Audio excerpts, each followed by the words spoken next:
ঈদ মানে হাসি, ঈদ মানেই খুশি। সব দুঃখ ভুলে থাকুক মনটা হাসি খুশি। সবাইকে জানাই ঈদ মোবারক। আসসালামু আলাইকুম। পবিত্র ঈদ উল ফিতরের শুভেচ্ছা।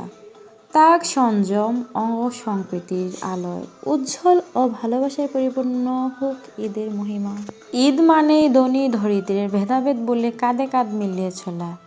ঈদের নামাজে সবাই একই কাতারে দাঁড়িয়ে প্রমাণ করে যে স্রষ্টার কাছে আমরা সবাই সমান। প্রতিটা ঈদই নিয়ে আসে অনেক অনেক স্মৃতি। শৈশবের সেই নতুন জামার গন্ধ আর দল বেঁধে সালামি আদায়ের আনন্দগুলি ছিল ঈদের আসল সার্থকতা। বড় হওয়ার সাথে সাথে আনন্দগুলো এখন শুধু স্মৃতিতে সীমাবদ্ধ।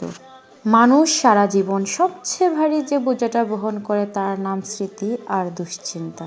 রোজা ভাঙ্গার উৎসব হিসেবে এই দিনটি পরিচিত কেবল একটি ধর্মীয় অনুষ্ঠানের তা নয়, বরং এটি রমজানের এক প্রশান্তিময় ও আনন্দঘন সমাপ্তি।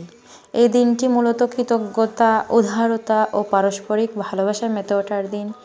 ঈদের এই সময়টায় পরিবারগুলো এক ছাদের নিচে জড়ো হয়, ঘরবাড়ি সেজে ওঠে নতুন রূপে, আর উৎসবের আমেজে সবার হৃদয় যেন এক অদৃশ্য ভালোবাসার সুতোয় গাঁথা পড়ে।